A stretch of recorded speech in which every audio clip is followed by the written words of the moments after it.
Welcome to the Costume Plot. I'm JoJo Siu. And I'm Sarah Tim. We're professional designers with a passion for costume design and the performing arts. Our podcast does contain spoilers. Accompanying slideshows for each movie are linked in the episode description. We hope you'll join us every other week as we delve into the wonderful world of costume design in the Costume Plot.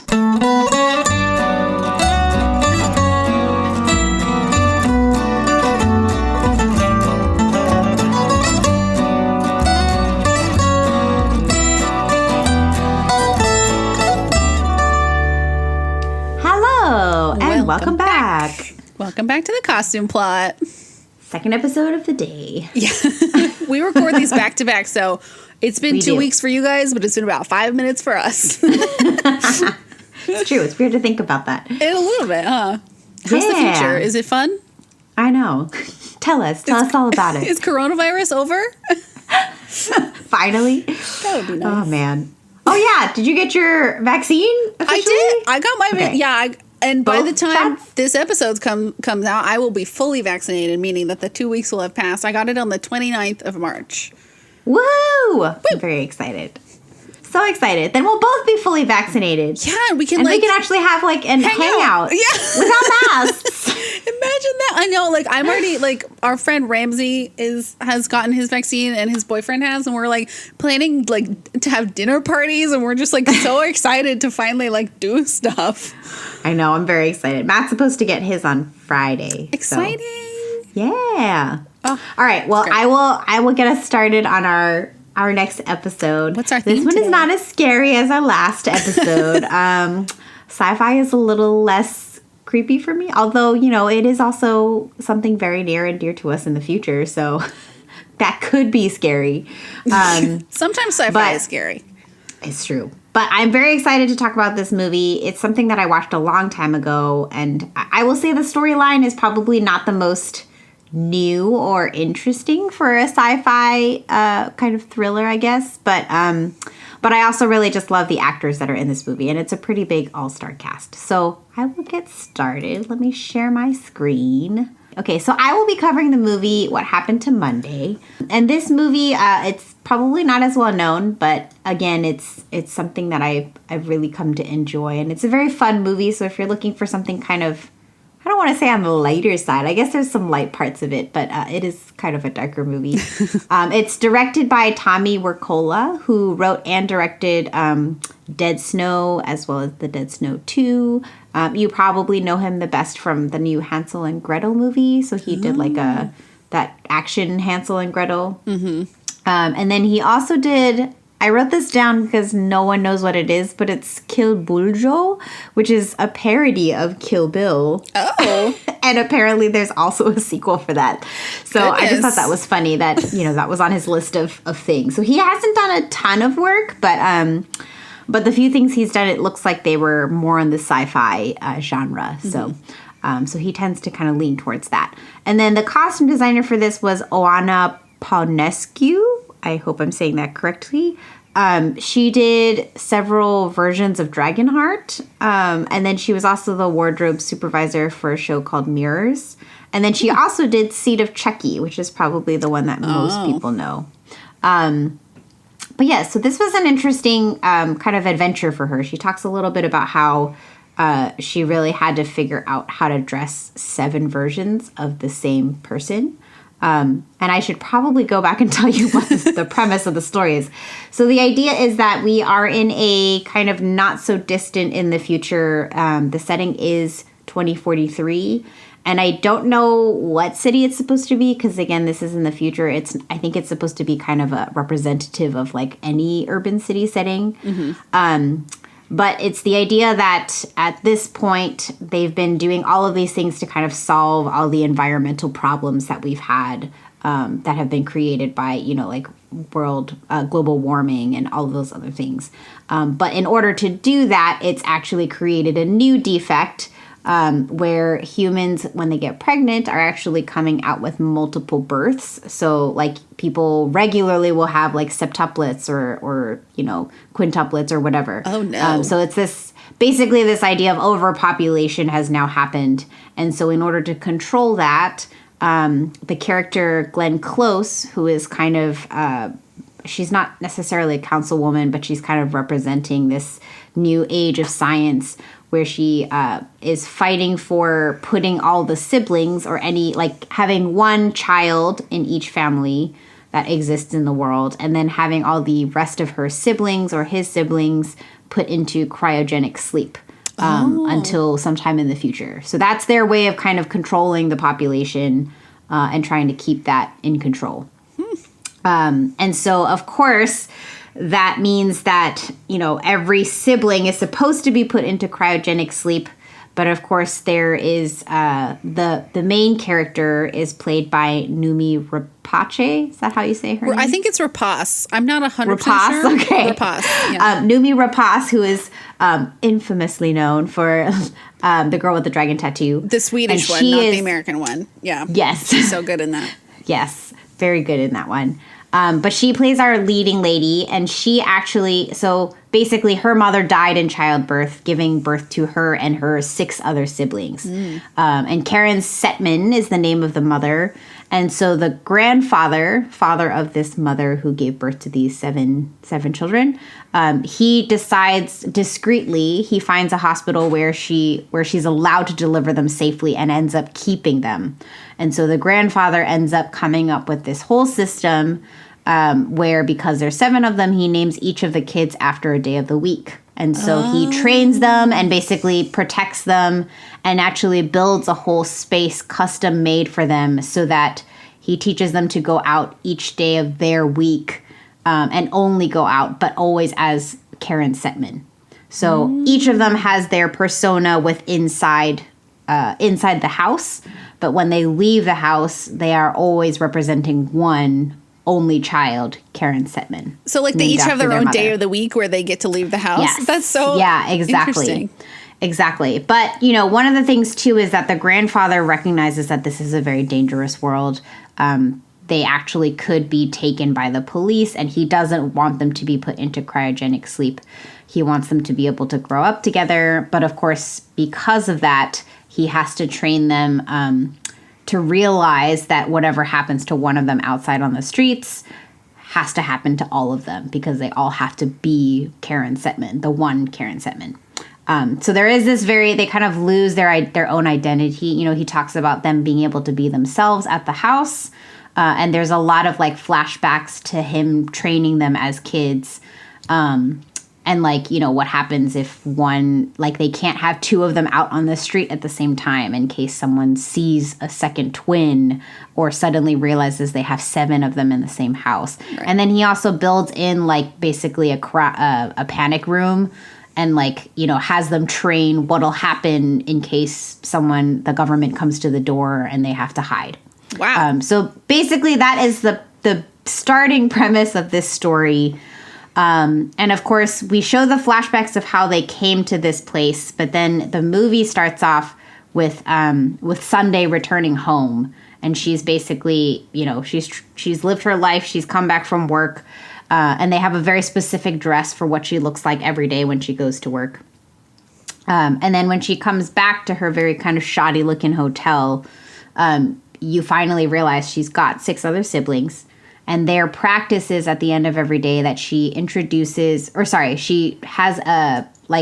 they all have bracelets where they check in to each of the locations. And the bracelet goes to the government and tells them this is a one child only. Oh. So there's a lot of things that, you know, the grandfather has clearly done to tamper with all of this technology that's in the future to make sure they're safe.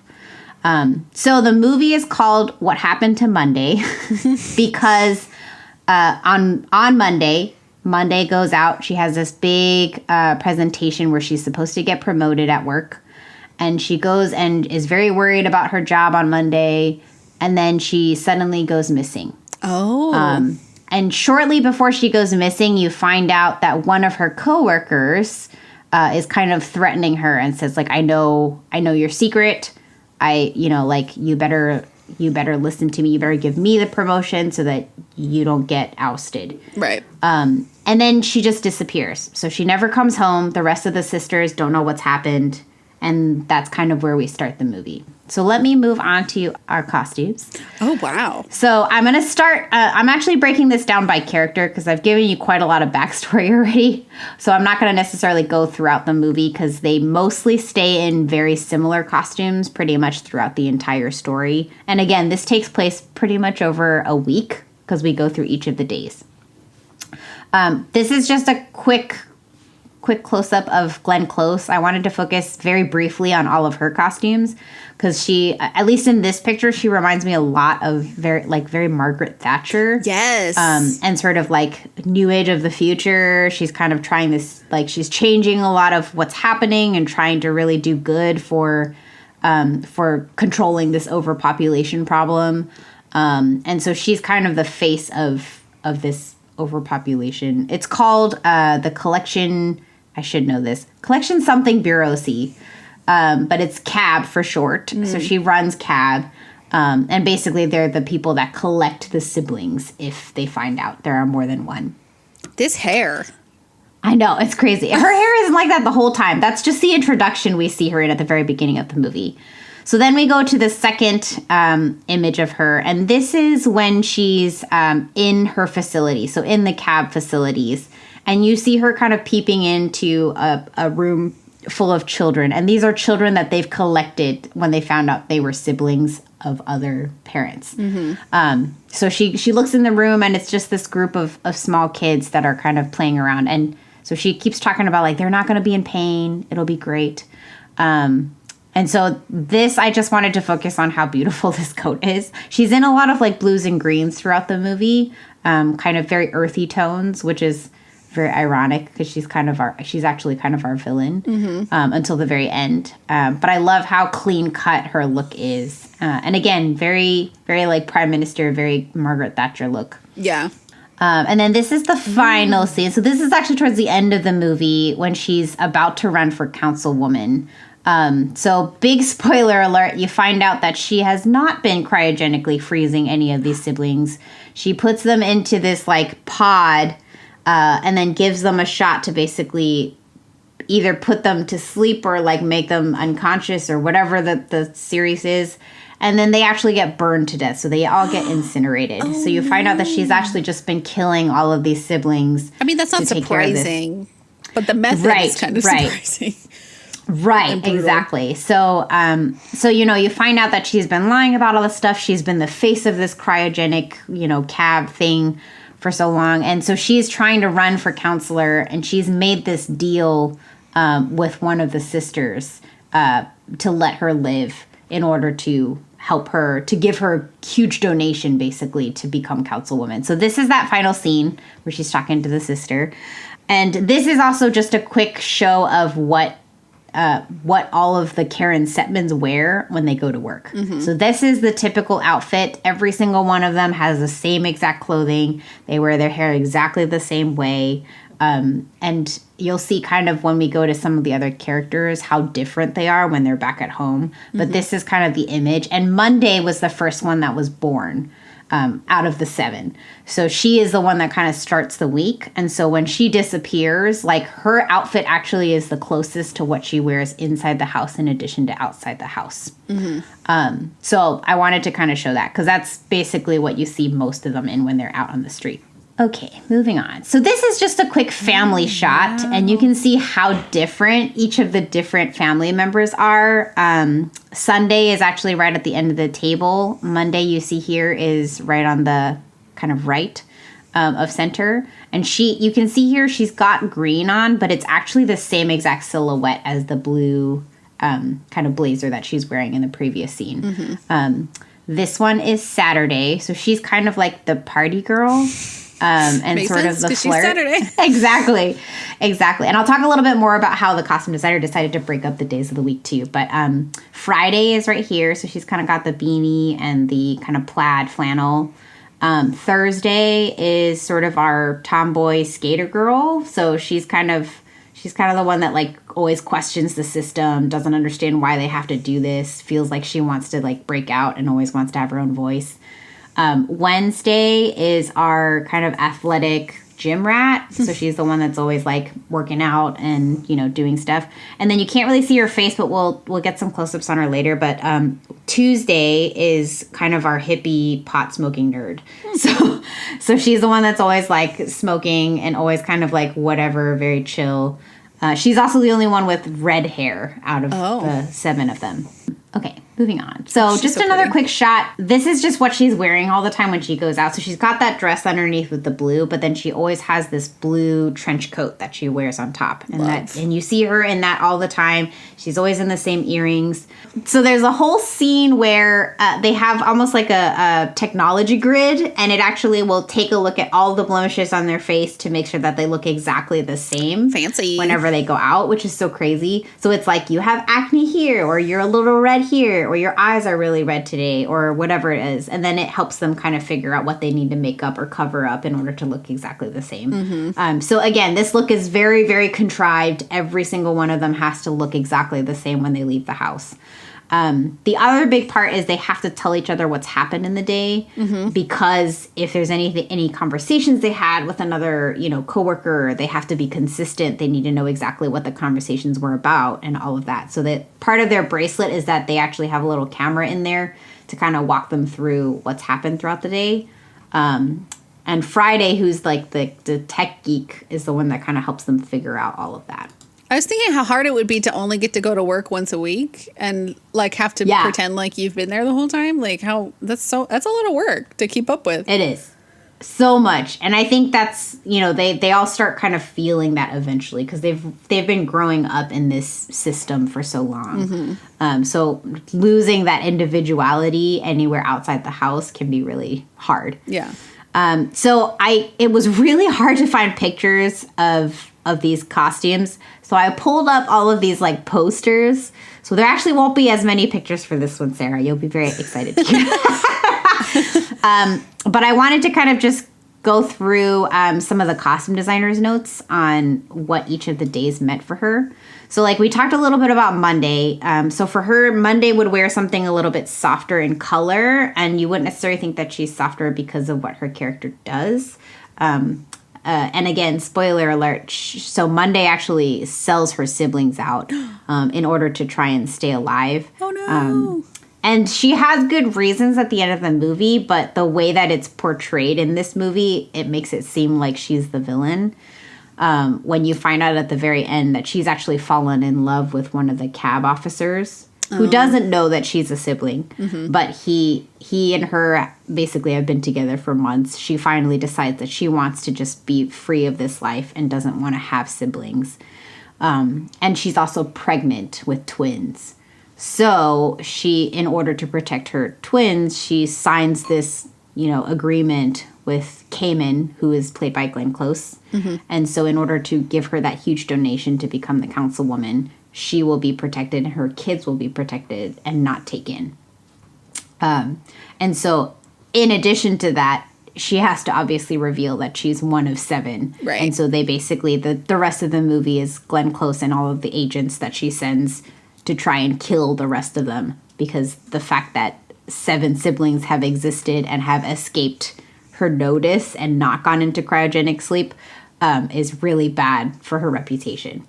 So rather than trying to like suddenly throw them into cryogenic sleep and make it okay, she just opts to send people to kill them. So, of course, when Monday disappears, then Tuesday tries to go in but has no recollection of what's happened the day before because she wasn't there.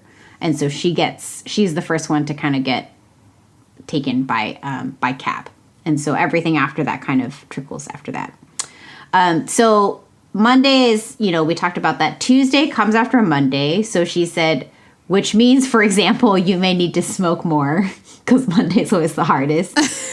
She said, Wednesday, you're realizing you smoke too much and you have to work out. So again, Wednesday is like our gym rat. On Thursday, she said, we reboot ourselves. So you find out for this version of Thursday, she's kind of like she's almost kind of like the butch femme. So she's always in like black t-shirts or white t-shirts and like skinny jeans and black combat boots. And she's got the short pixie cut. So she's kind of our leading lady out of the 7, if you can really call it that, besides Monday. But she's the one that kind of leads the rest of the sisters in trying to find Monday and save everyone. So Thursday is the reboot day. And then Friday, she said, maybe we choose to study more. So again, Friday is our kind of tech nerd, geek nerd. And then Saturday, let's drink. And Sunday, we choose to behave and go to church. So so Sunday is actually the first one that dies. Sorry, spoiler alert. But she also is the one that they talk about, like, she's the one that has to believe. She was always the believer. She always believed in better. She always believed in, better hope for the future. And she's also always dressed in like these kind of cardigans and sort of Sunday church dresses. Yeah. So again, very, very kind of on the surface, very perfect and hopeful in her dress and in her costume. So when we first see her in the first scene with the sisters, she's always in these like floral prints, which I really love too. And I think the costume designer, actually, I think she was the only one in really a print. Everyone else was in kind of more geometric blocks or just plain tees. So the fact that Sunday is always kind of our very floral and kind of natural and organic prints, this idea that she's sort of the hopeful one. And I think that's reflected in her costumes. So Monday, again, kind of, this was really the only other close-up that I could find where we don't see her in the blue, because again, the rest of the movie, she's pretty much missing. And at the very end, we'll see a picture of her back in kind of like a version of the dress that she normally wears. But the way that they differentiate it is the costume designer blocked off different parts of the costume, which I really loved. But again, she's always kind of in the same type of silhouette each time, even when she's at home. So always this idea of needing to look perfect, always being perfect. And she talks a lot about that. She's the one that's kind of the oldest, so she always sets the example for everyone else. Right.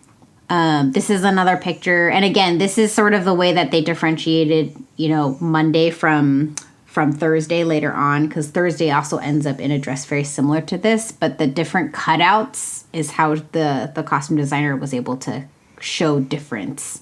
So like, I think Thursday doesn't have the pink on top. It's just the darker pink and fuchsia on the sides. Okay. This is Tuesday. So again, kind of the very hippie dress. She's got a lot of off the shoulder kind of baggy sweaters. She's always wearing sort of the hippie skirts. It's a very boho look. And again, she always wears like a ton of bracelets and a ton of rings. And her hair is always in like 2 pigtails. And she's, again, the only one with red hair. So this is just another kind of close-up picture of sort of that soft draped sweater that she has. Okay, so Wednesday, again, is our workout girl. She's always in like a black hoodie and some sort of sports bra. And like sweatpants. And most of her scenes are her like, jogging or like punching a punching bag in the apartment. And when she goes out, so this is like after they've found out that Tuesday has been taken. Like Tuesday's eye has been sent back to the house with agents to kill them. And so Wednesday is the first one who goes out on Wednesday and tries to escape in order to find out more information. Because this is when they find out that the coworker has some sort of blackmail on them. So she goes to try and find out what's happened.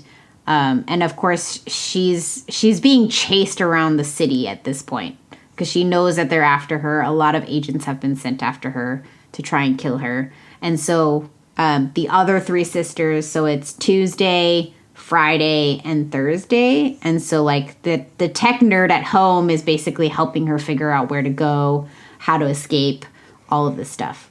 And she gets so close to escaping, and she ends up, obviously getting killed. Aww. But it's like the saddest way to get killed. So all of it, of course, is very athletic. She gets the most athletic time because, she's working out all the time. So she does the most like punching and like running. You would think that like if they have to like make sure that they have like the same zits and stuff, that like one of them working out more than the others would be an issue. Yeah, exactly. Why and does the this one dress have itself biceps? hides a lot of this. Yeah. The dress does hide a lot of their outfit. I guess she's not in like a midriff top when she goes to work. Exactly. Most of the shape is hidden. That's funny. But yeah, it's mostly face shape. Obviously after this scene, when she goes out on her day, she's kind of gone off the deep end. She's like, I'm not even going to bother wearing the dress anymore because she's also gotten cut up at this point. They've somehow defeated the first round of agents. So her coming into this is just like, I just need to find out what's happened. And so she's kind of gone out and gone rogue a little bit. But at this point, they also know Cab realizes that there's 7 of them and is trying to kill them. So she's kind of the first one out there. So this is just some other like running shots. But again, you can see she's just, this is her like athletic day, I guess, of her just running everywhere. There's another one. Again, just kind of showing like all the t-shirts and hoodies that she wears. All right, so Thursday, again, very much the rebel. They show some flashback scenes of her when she's a child, and she's the first one that actually kind of messes up the system, and she talks a lot about that when she kind of confronts Monday at the very end. But there's a big scene where, as a child, she actually escapes when it's someone else's day. She goes out and, like, skateboards and then comes back after the dad has realized she's gone missing she's out there and everyone else has returned.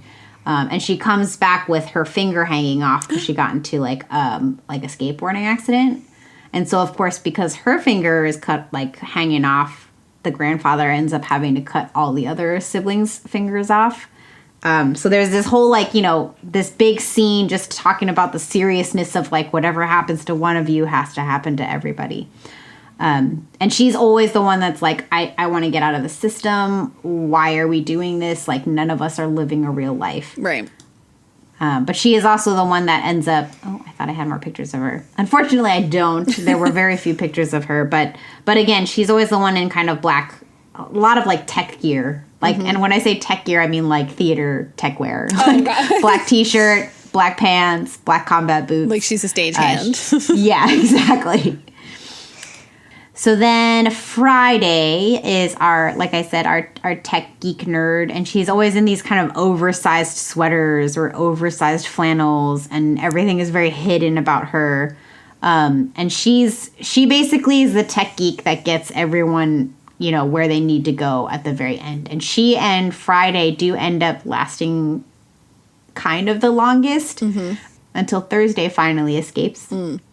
So sorry, Thursday is our pixie girl.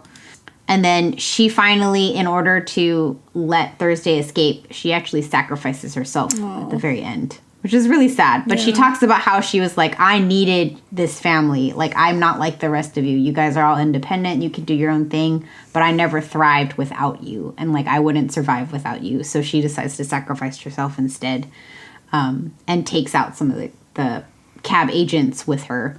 And then we get to Saturday. Cute hair. So cute.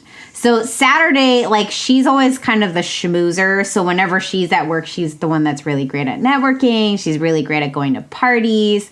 They have this whole thing in the very beginning where she comes back and, like, pukes in one of the buckets. And so the guy at the front desk is like, how do you do it? Like, you were puking yesterday, and today you looked so fresh. And that was Sunday walking out. Right. And so, of course, it was this idea that she also didn't share all the information with everybody. But you actually find out that even though she, like, talks big about sleeping with everyone, she actually is a virgin, because you find out she runs into the guy that Monday is in love with and has been sleeping with for months. And she doesn't realize that he doesn't know it's not her or that it's not Monday. So she tries to also find out information about what's happened to Monday by pretending to be Monday and sleeping with him.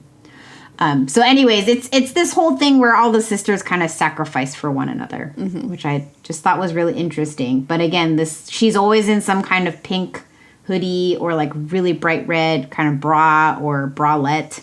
And some kind of jeans. This is one of the last scenes, and you can see here, this is Thursday, and this is Monday. And so this is where you find out that Monday has basically betrayed all of them. Thursday is trying to save everyone and get her out. But you find out that, obviously, she has signed off this contract to basically protect her babies. Okay, and then just a couple other shots.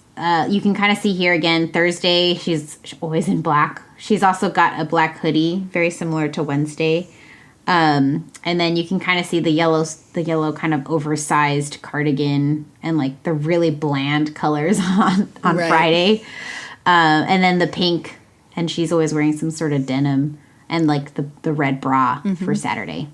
And then I believe this was the last one that I pulled, but I wanted to pull the last little quick image of the grandpa and then one of the kids when they're doing the training at the very beginning.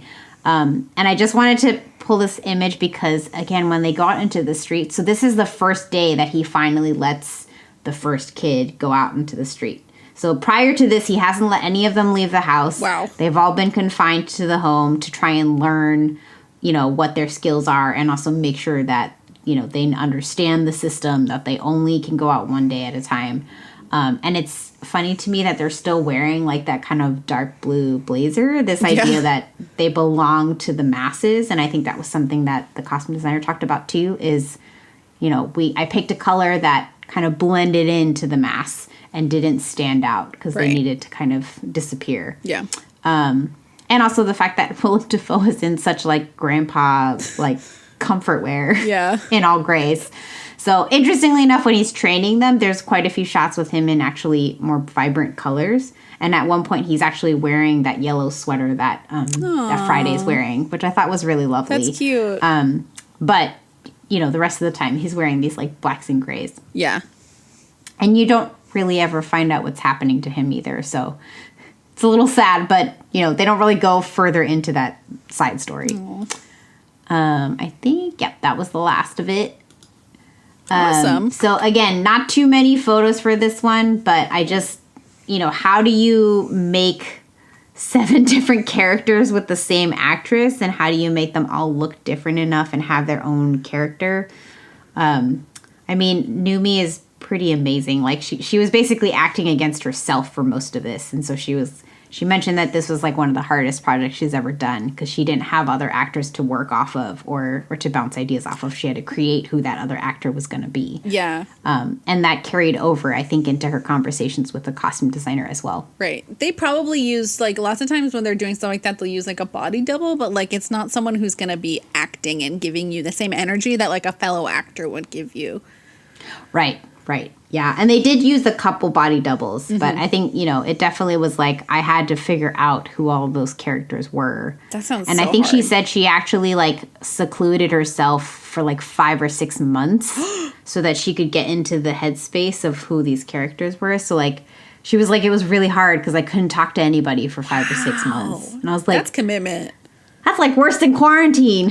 Listen, like, I feel like we always hear about, like, famous male actors who go super method. Like, why aren't we talking about Numi Rapace? Clearly she's super method. She's so crazy. Committed. Wow. But yeah, and you definitely see how different the little ticks are in each of her characters, even for this movie. So yes, I would highly suggest it. Again, the story plot, there's a lot of plot holes. So I think that's what a lot of critics have said about this movie. And again, it is very close to whatever the episode of Black Mirror. I was thinking it sounds like Orphan Black. Maybe that's what it is. Maybe they meant Orphan Black. I've seen Black Mirror, but it's been a long time since I've seen certain episodes, so it might be an older one that I don't remember. Yeah, that's true. Orphan Black is the one where Tatiana Maslany plays like clones. Oh, yes, then that's the one. Sorry, I misquoted that. So it's definitely Orphan Black. But yeah. I was like, I know they took it off of some other idea because that was one of the big criticisms that they got. They were like, well, it's nothing new and the storyline is kind of unfinished. It's still interesting, though. Yeah. Interesting concept. Yeah. It was definitely one of those movies I kind of stumbled across and then I was like pleasantly surprised. Cool. Well, great job. So, yeah. Thank you. You're welcome. Okay, are we ready for me? This was a request, my movie that I'm covering. My dear friend Christy messaged us and requested this movie, I think, over Instagram. I'm covering Tron Legacy, which is a movie I hadn't seen since it came out, and I forgot how fun it is. It's very fun. So a little bit of background. This is a Disney movie, so take with that what you will. It's directed by Joseph Kosinski, and this movie is his directorial debut, which blew my brains. I could not believe that this high budget and big of a movie was somebody's directorial debut.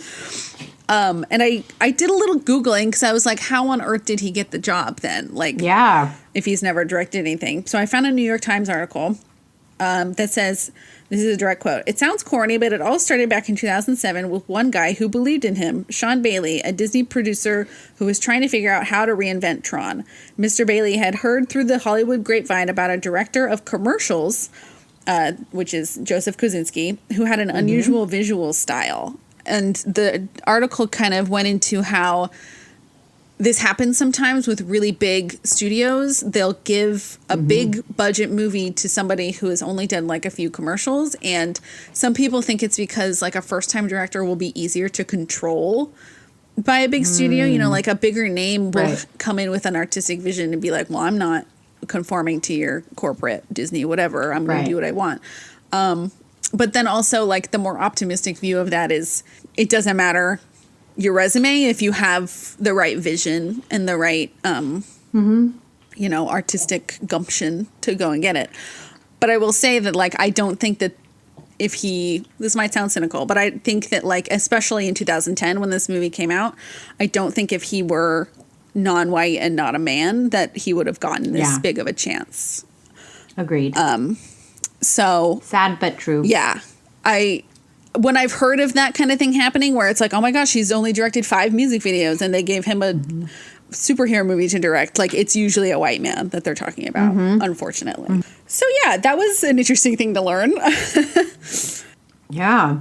Yeah. The costumes were co-designed. So 2 people, Christine Beaselin Clark, I'm just going to say that's how you pronounce that, and who has worked on Star Trek Picard, Maze Runner, and Ender's Game. And then the other designer is Michael Wilkinson, whose name you might recognize because he did Jingle Jangle. Yeah.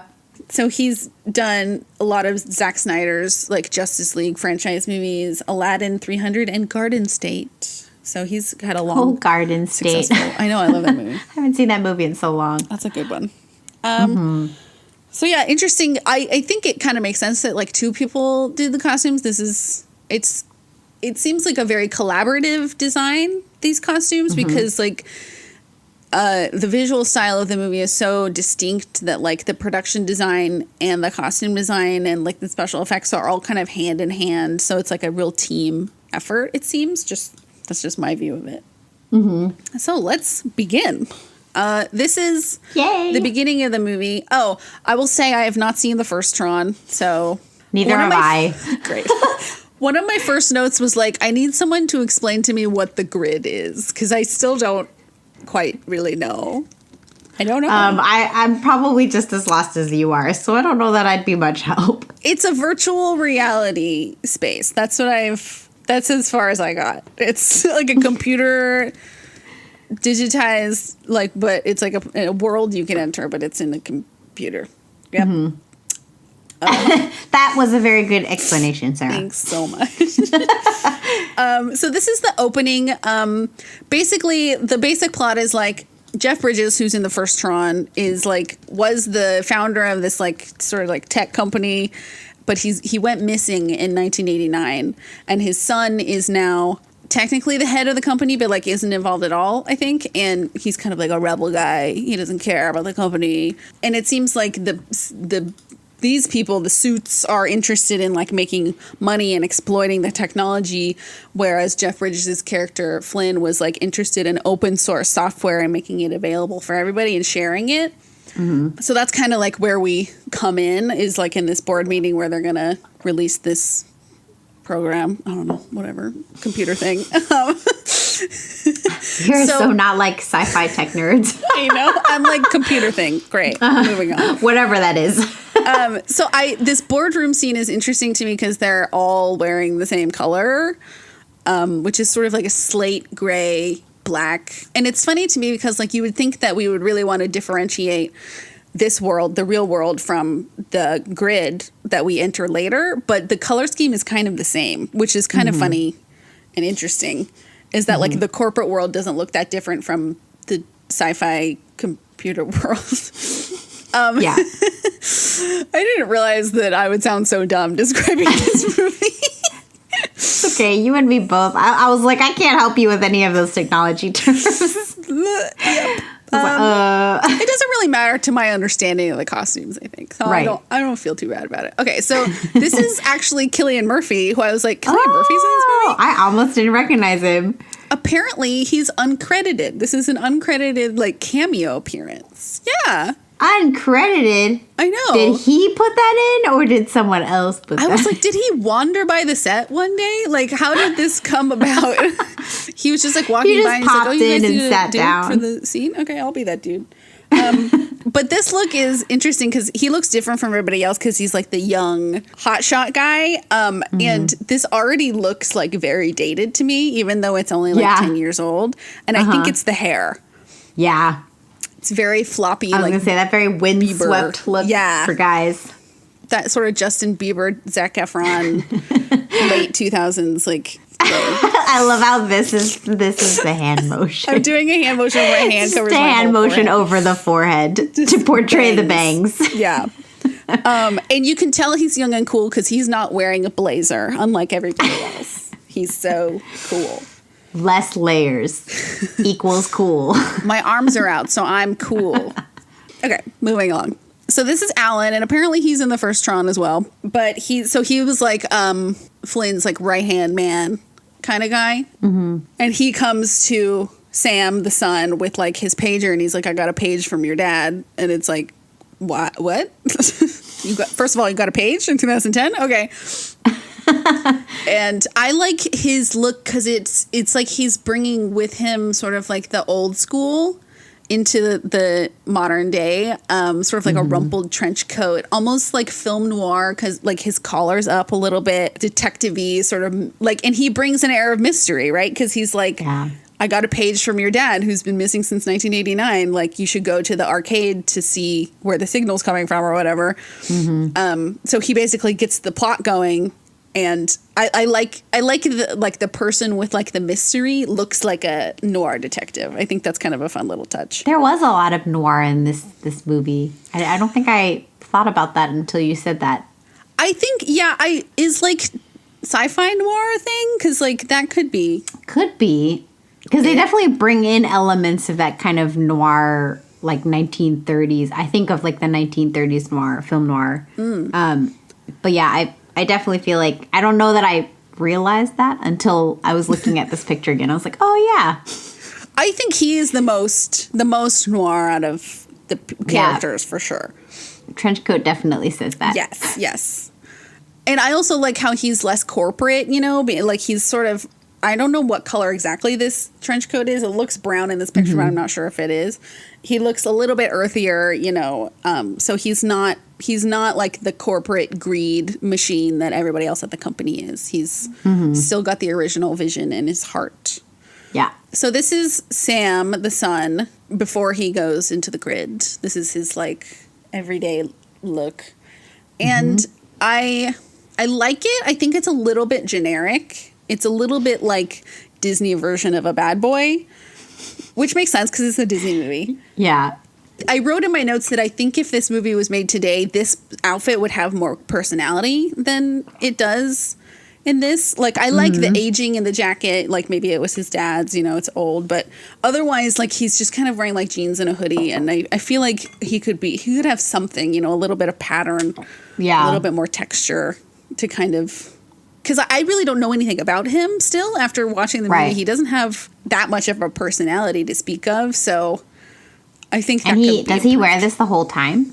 He wears it for the whole opening scene, but once he gets into the grid, they put him into a light suit. Right. Okay. So this is all we get to see of like his own wardrobe. So it's like, this is what... And later in this shot, he's in the front right here. It's blurry, but like he's just wearing a gray t-shirt. And I'm like... Very indistinct. You couldn't at least do like what Transformers did, and Shia LaBeouf was wearing like a Strokes t-shirt. Like it couldn't even be like a Rolling Stones t-shirt or something. It had to just be like a solid gray. That makes me sad. I wonder how much of this was budget too, though. Although it's it's Disney, so I don't really know. Because I know sometimes like with other brand names, you have to be really careful that you're not stepping on a copyright. But like it's Disney. So At you'd least, think like, they'd have a a lot more stripe? budget. A stripe or a plaid? Yeah. Some kind of pattern. A color? I don't know. Maybe it's to commute. I mean, he's supposed to be like the rebel though. So like he shouldn't fit in with like the nondescript corporateness, and he lives in this cool like under the bridge like apartment thing. So I think he could be cooler. His outfit could be cooler. That's all. That's my opinion. Okay. So here we are in the grid. Welcome. So different. So this is him getting like he basically like he enters the grid by accident and then just kind of gets like ferried along to different places and things happen to him and he has no agency. Things are just like being done to him. So this is them like getting him ready to like compete in some sort of games against other things on the light cycles and stuff. So these characters, these female characters are called sirens, which I was like, of course they are. Sure. Yeah. And they basically are in charge of like outfitting him for the games. And I feel a bit conflicted about the female characters in this movie because they seem pretty over-sexualized in their appearance. But I had to remind myself that like this digital world was made by a man in the 80s, technically. So like if it's all this one guy's vision and he's just like a straight dude in the 80s, of course he's like, well, the girls in it all have to be super sexy, you know? Like, it's, I don't know. I'm still not sure how I feel about it because I was just like, why, what, you know, like they, you can kind of see on the right here, this little shell thing. They basically come out of these little holes in the wall and this little door closes over them and they like hibernate like until it's time again. And the little shell that closes over them has boobs on it. It's like molded to look like a lady's body. Yeah. So it's things like that where I was like, did we have to? Like, did we have to do that? I don't think we did. Like, that part was unnecessary. And like even their outfits, so they're like unitard. You can see on this second from the right girl, it has like the outline of almost like bikini underwear. And none of the men's costumes have an outline of that. So it's... And then they're wearing these high heels, and it's like, why would that be a thing? Why do they need high heels? And is it because Flynn designed this world and was like, they gotta be hot? I don't know. Yeah, exactly. The 80s. Yeah, I mean, is it supposed to be like the 80s vision of a future? And if so, then like, yeah, it makes sense. Right. And I have a shot of the high heel too, which is very interesting. It has like a bar thing on it. Yeah, it's crazy because I think on the one on the right, it looked shorter. And then on the one on the left, it looks taller. And I noticed that too. Don't understand. Like, yeah, because her heels also look shorter. hers looks like it doesn't have the bar. It doesn't look like the same model. That's weird. Maybe she was taller than the other ones. Maybe they had to make them all the same height. And they were like, nobody will notice in the wide shot. Like at least in the image, they needed to look the same height. Yeah, because I think they're supposed to be, you know, like they're digitized. They're not real humans. They're digitized programs or whatever they're called. Right. So right. They had to be the same. But yeah, maybe that was to make them all the same height. Because that girl comes back later. She has like a speaking role. Oh, okay. So, I don't know. Yeah, interesting. So here's Sam in his light suit. I have a couple shots of it. It's cool. I think that these costumes are very successful, these light suits. It doesn't look new to us now, but I remember in 2010 thinking like how cool and futuristic it looked. Yeah, I remember that too. And I have some information about how they were made because I was like, is the light practical? And the answer is yes, which blew my mind. So cool. All the light on all the costumes is practical. It's real. It's not added in CG. Yeah. I love that. I was like, what? So I watched... was it like EL wire? Well, I'll read it to you. I watched some YouTube videos, and I'll link the YouTube video that I watched because it's really interesting to see them sort of like building them. It had a couple shots of like their shop. So this is from Wikipedia. The skin-tight suits are reminiscent of the outfits worn by the actors in the original film. They designed the lighted costumes, which used electroluminescent lamps derived from a flexible polymer film and featured hexagonal patterns. the lights pass through the suit via light tape. Oh. Which says something about lamination and phosphorus that I don't understand. And to make it a different color, they put different colors of vinyl prior to like lamination. So apparently, this kind of, I thought about this too, which is like nowadays you can get like fiber optic fabric, and like lights can basically be fabric now, which is like amazing. But in 2010, flexible light that you could use in costumes was a really new idea. So they basically had to like, it was a very new invention, and they had to kind of just like figure it out as they went along. Because they didn't. Yeah. They were talking in this behind the scenes thing about how they didn't know how they would make flexible lights. And I was like, don't they make strips that you can put on whatever? And then I was like, no. Yeah, I was going to say, like, LED tape is very available now. Yeah. So that must be, you know, like within the last 10 years that has been so common and easy to get. So it was just fascinating to me. I was just like, this is amazing. Disney to be the first ones to figure it out, though. Right. So these suits were kind of like a collaboration between like the special effects department and the costuming department, because like the shell part, especially like the torsos, they're made out of foam latex. So they're basically sculpted like if you've ever watched like Face Off, the special effects makeup show, like where they sculpt and then they mold foam latex. It's basically like that, where you pour it into a mold and like peel it out, and it's like one piece, you know? And then they applied the lights and stuff. And then they would have like fabric suits underneath. I know. Can you believe it? So many layers. Like, yes. So that's why you got to have a big budget for this movie. Good segue, because the blonde lady from that siren scene who talks later, her character's name is Jem. She said it showed her sort of getting dressed, and she said that they're basically wearing 4 layers. So their first layer is foundation garments, so the women would be in sort of like a waist cincher and like, you know, Spanx and stuff to hold you in. And then there was like just like a bodysuit over that. And then there was the electronics layer, and then there was sort of like a latexy outer layer that felt sort of like balloon rubber, apparently, on hers, on the Sirens one. So they're giant condoms. Well, it showed what like behind the scenes, and one of them was like getting wiped down, like somebody was like shining it like with a cloth. Oh gosh, that just sounds so crazy. I mean, these look phenomenal. Like they don't look like they're wearing 4 layers of clothing, right? I can't imagine. Beyonce wears like 3 layers of tights, doesn't she? So you do what you have to do. It's true. It's true. So yeah, so funny. It literally blew my mind to watch that. I would encourage everybody to watch that video. And the other important thing is that this is like a digital world, so the clothes don't exist in like a real way. So they had to think about what clothes would look like if they weren't like made like clothes. Like how does what do clothes look like if they haven't been sewn together? If they've just been created out of pixels or whatever. Yeah.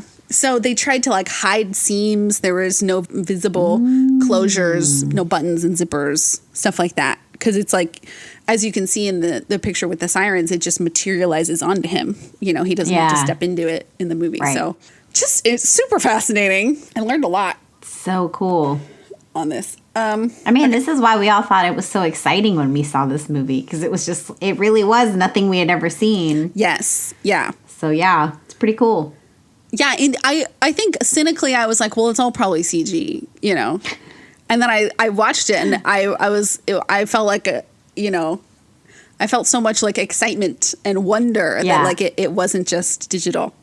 So moving on. Sorry, I sidetracked us. This is Clue. Yeah, Clue, which is like a version of Jeff Bridges, but it's like a computer that just looks like him. And I pulled this because I hate the young face that they did. It's now so creepy. Yes, it looks like a sim. And even now, like when they do the aging down digitally, I've never seen that and been like, well, that's convincing and not creepy. Yeah. Like it's always creepy to me. So I pulled that just so everybody else can be creeped out as well. We'll all be creeped out together. Yeah.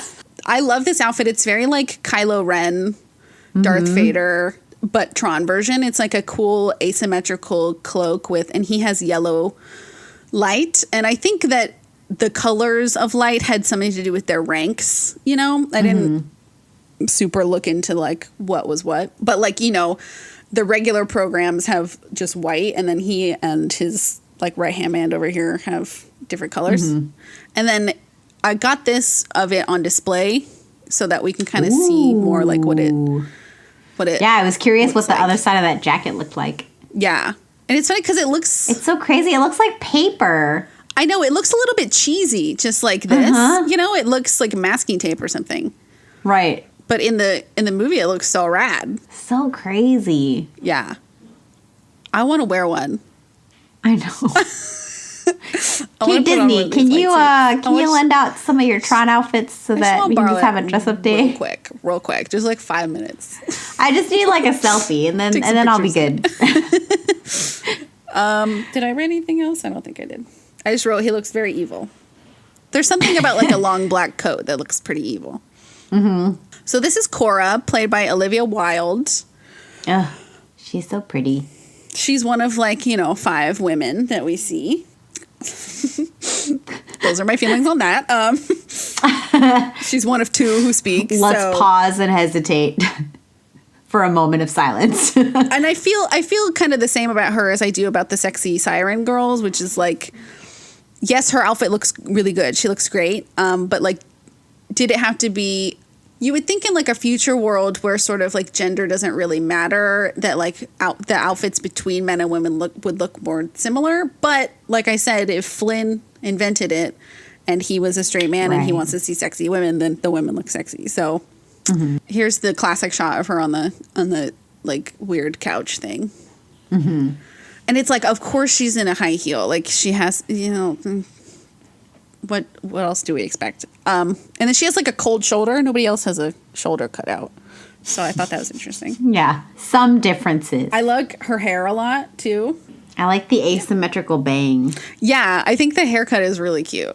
And interestingly, like she and Jem, the other woman, both wear really heavy like black eye makeup. And this is another thing where if they made a Tron today, I think more of the men would be in makeup too. Because like I think that today we're more free and open with like gender expression in a way where like I think if we were inventing a cool sci-fi world where there was cool makeup, it would be on all genders of people, not just like women. It makes me think, just because you were saying that, I was thinking of Aquaman, because he wears so much eye makeup in that movie. I should watch that. I've heard that that's a fun sort of like campy. It is. The storyline is like whatever. It's I wouldn't watch it for that, but like he's definitely got like some dark eye it's very like Egyptian looking almost, because he's got like the kohl, you know, kind of outline of the eyes. Well, Jason Momoa, like him in a smoky eye, like I'll take that all day long. Yeah, it looks very good on him. But yes, it made me think of that when you said like we are it's more acceptable across genders. Yeah. I mean, I'm going to talk about Michael Sheen in a second. And he wears makeup, but he's also sort of like a flamboyant character. So it's sort of like, Michael Sheen was in this movie. Yeah, he's really good too. So this is Jem, the siren from before. And she kind of comes along to like sort of help him get to his next destination or whatever, like talk to the people he needs to talk to help his dad escape. Because he does find his dad inside the grid. I feel like the details of the plot are not that important. It's like I don't remember much of this plot from this movie. The plot is we're in the grid and we got to get out. That's basically it. Yep. I love. So where did I pull? Yes. So this is how we see her approaching, and she has this really cool, like clear umbrella, and this feels like a very direct Blade Runner reference for me. Which I have not seen, but I know that they have light up umbrellas in it. I know that. It's been a very long time. We watched Blade Runner at school, and I haven't seen the new one, but like the old one messed me up so bad that I was like, I don't know if I want to see the new one. It's just one of those, it's like, I don't know, you feel very unsettled, but in like a different way than a horror movie, you know what I mean? Interesting. But yes, that was one of those movies that I walked out of that room being like, I feel like my soul has been sucked from my body. Oh, wow. I've seen some like pretty feminist deep. critique of it, so it hasn't made me super excited to watch it just because Yeah. like I like watching feminist movies, but I feel like as a reference point, it's a kind of an important thing to know, you know, to be Yeah, familiar there's with. a lot of film references that go back to Blade Runner. Yeah. Which is why it was such a big deal. But yeah, it's Right. It makes you very sad at the very end. I believe it. Everything is just sad in that movie. Yeah. I'll get around to it eventually. Yeah, so I Maybe think we'll make a movie night of that one. that could be fun. And then we could 'Cause cover I was it. like, if I watched it with someone Together. else, maybe I would have like a redeeming something or other for that movie. But It would be fun to watch it together as an activity for the podcast and then yeah, talk about it. That would be absolutely. cool. Imagine. Wow. Future podcast Yeah, episode. future plans. Yeah, so that's even though I haven't seen it, I know about the umbrella and the rain in Blade Runner. So that it feels like a little nod, a little homage. Yeah. And then she has like this clear sort of like raincoat thing, which I thought was interesting. It's fun to see the play of light coming through it. And then there's her with her little bikini outline on her unitard. So, Of course. Yeah. This is Michael Sheen. There we go. Yes, I forgot about that. Now I remember his character. Yeah. So he's his character's name is Zeus, and he's a bad guy. He ends up being a bad guy, but at first we don't know he's a bad guy, and he's kind of just like at this party, at this sort of like nightclub thing where there's a Daft Punk cameo, very fun because they did the soundtrack. And he said that his character is sort of like inspired by the MC from Cabaret or like Dr. I Frankenfurter. can see that. Yeah, a little bit David Bowie, sort of like flamboyant, glam rock, sort of circusy guy. And I like how his outfit is obviously like in the same world as everybody else's, but it's not exactly the same. It's a unitard, but it's not as skin tight as everybody else's. It kind of looks more like what we know of as like a tailcoat. Yeah. And see, like right there, it does have tails, and then he's sort of like wearing a flare and like a bit of a heel too, which is fun. Almost a little 1970s, Yeah, but in little Ziggy Stardust tech white action. Yeah. So I thought that was cool. And apparently he could not really sit in this costume, which is interesting to me because it doesn't look like it's made out of something you couldn't sit in. skin tight something. What do I know? Right. And then he has this light up cane, which is really fun. Ooh. You can see it right here. It's like clear and and then it lights up, and then he like shoots lasers with it, which is kind of cool. So then this is a shot of his face. So you can see he's got like these crazy contacts and makeup. And then, you know, everybody is really pale because there's like a whole plot point with Cora where she's like, what does the sun look like? You know, I want to see the sun. Right. So they're all pale. So they don't know what it they looks don't know like. what the sun is. Moving on.